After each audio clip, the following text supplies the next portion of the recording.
So hello and welcome. Today I will show you how to make a bucket like this one. And so let's go. And as always, we start in a new document. And as the first order of business, we're deleting the default cube because we will not be needing that thing. Instead, what we're going to add is a cylinder. There we go. And in this case, we're going to make this wonderful shade smooth. And we're going to delete the first face here because, well, you have to look into that. Next up, of course, we are seeing this is pretty thin, so let's make this a little bit thicker by adding a solidify modifier and just making it as big as you like. In this case, this looks good enough, and we're going to apply this one. Next up, we're going to select the whole thing here, pressing Alt and then the vertex here to select the whole thing here, and we're going to extrude that with E upwards. Then we're going to wonderfully extrude the side. There we go. Looking like this. We're going to select the top part again. Come on, I clicked it.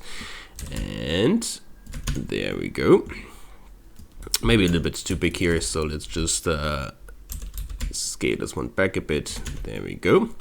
And well, next up, what we're going to do is, of course, the thing where you actually hold, the bucket on. So let's going to add a curve. In this case, we're going to add a wonderful circle, and we're just gonna rotate that thing so it kind of fits where it should go. There we go.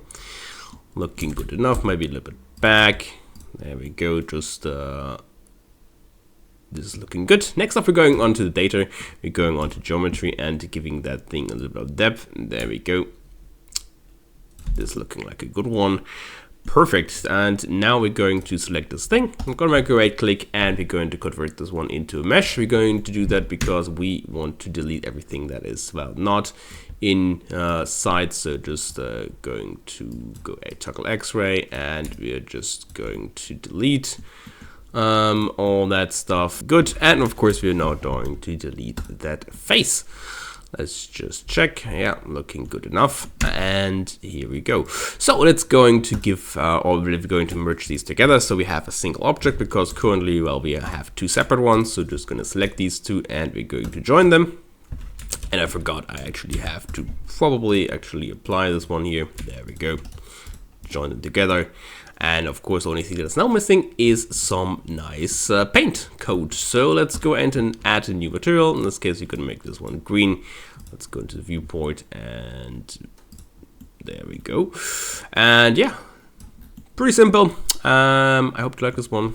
See you probably, hopefully, at some other point. Bye.